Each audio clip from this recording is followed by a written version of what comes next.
A paz do Senhor, meus queridos, tudo bem? Estamos aqui para mais uma aula da nossa disciplina de escatologia. Tá? E na aula passada, nós falamos um pouquinho aí das controvérsias em torno do milênio. Nós lemos aí o versículo, nós lemos aí o capítulo 20 de Apocalipse, versículos 2 e 3, tá? Os versículos 2 e 3 do capítulo 20 de Apocalipse, e vimos ali que fala de um período de 1000 anos em que Satanás será trancafiado. E existem muitas controvérsias em torno desse período de 1000 anos. E nós vamos abordar aqui 3 abordagens sobre o milênio, que é a abordagem amilenista, a abordagem pós-milenista e a abordagem pré-milenista. E nós vamos, no decorrer das aulas, falando sobre essas abordagens. E nós vamos começar, na aula de hoje, sobre essas interpretações em relação ao milênio. Nós vamos começar por uma que não é muito utilizada, poucas pessoas acreditam nela, mas é uma que existe, que é a escatologia pós-milenista. Então, vamos falar um pouco sobre o pós-milenismo. O que o pós-milenismo prega, o que o pós-milenismo ensina e o que ele diz sobre o milênio. Porque a maneira como nós entendemos o milênio define toda a forma como vemos a escatologia. Isso é muito sério, parece algo simples, mas esse pequeno texto do milênio define toda a forma como vamos enxergar a escatologia. Então, a primeira interpretação em torno do milênio é a pós-milenista. O pós-milenismo. As principais defesas essenciais do pós-milenismo são: o reino é o governo de Cristo no coração dos homens. Então, ele não vai colocar como esse período de 1000 anos como sendo algo literal. Ele vai colocar como sendo algo no coração dos homens. O segundo ponto, a conversão das nações antes da volta de Cristo. Como eu disse algumas aulas atrás, todas as interpretações entendem que Jesus voltará. Elas vão divergir da forma que Jesus vai voltar. Então, aqui, na interpretação pós-milenista, ele vai abordar o seguinte, que a conversão das nações se dará antes da volta de Jesus Cristo. Então, o pós-milenismo vai entender que vai haver uma conversão de todas as nações antes de Jesus voltar. E o terceiro ponto, eles vão abordar que haverá um período de paz longo, mas não necessariamente de 1000 anos. Então, eles vão entender o seguinte, que o reino de Deus é o governo de Cristo no coração das pessoas, que haverá uma conversão em massa de todas as nações, e esse período de conversão em massa de todas as nações vai trazer um período longo de paz e prosperidade para a humanidade.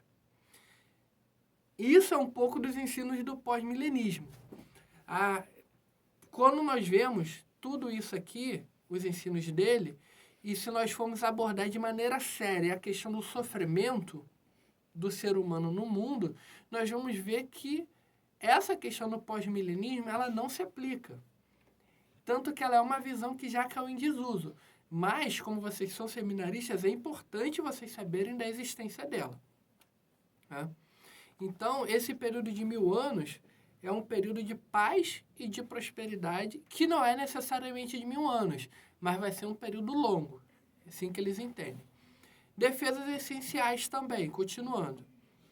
Apostasia após o milênio com a vinda do anticristo. O milênio terminará com a vinda de Cristo e segue-se a ressurreição e julgamento de justos e injustos. Ou seja, ele vai dizer o seguinte, que após esse período do milênio de paz e prosperidade, só terminará com a vinda do anticristo. Ou seja, com o anticristo só vai vir depois do período do milênio. Tá? E o milênio também vai terminar com a vinda de Jesus Cristo.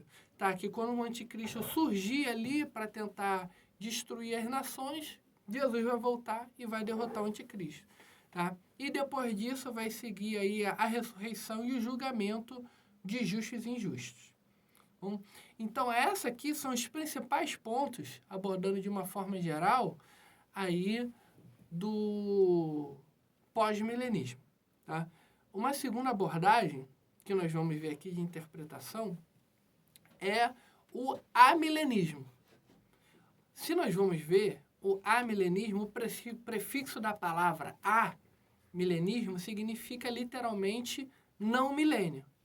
Então, eles vão dizer o seguinte, que é o período que vai da primeira vinda até a segunda vinda de Jesus Cristo. Então, para o amilenismo, todo esse período da primeira vinda até a segunda vinda de Cristo é um enorme milênio não literal. Né? É um milênio aí que nós já estamos vivendo nele. É o segundo ponto. Nós vamos ver que vai falar exatamente isso. O milênio não é literal e já estamos nele, pois é enfatizado o caráter espiritual do reino de Deus.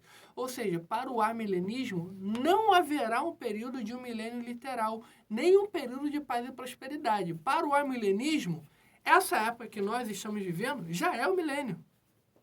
Já é o milênio. E o que tem que ser enfatizado é o caráter espiritual do reino de Deus.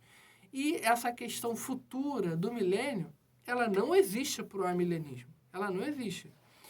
Então, esse período de tribulação só vai ocorrer após Satanás ser solto. Ou seja, para os amilenistas, nós já estamos no milênio, Satanás está preso e a tribulação só vai ocorrer depois que Satanás for solto.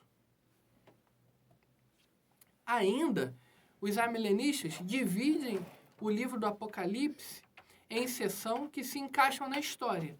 Então, eles vão dizer o seguinte, que tudo que está ali no Apocalipse são coisas que já ocorreram e já aconteceram ao longo da história. Então, esse aqui é um pouco da visão amilenista. O amilenismo ele foi defendido por Agostinho, por Lutero e por muitos calvinistas, como Abraham Kuyper, Louis Berkhoff, William Hendrickson, entre outros. Ou seja, existem igrejas hoje em dia que adotam uma visão amilenista, que são igrejas que têm a linha teológica do calvinismo, que geralmente são algumas igrejas batistas e a maioria das igrejas presbiterianas, que adotam o amilenismo como visão escatológica. Tá bom? Estamos chegando no fim dessa aula e na próxima aula nós vamos abordar um pouco do pré-milenismo e suas subdivisões. Tá bom? A paz do Senhor, fique com Deus e até a próxima aula.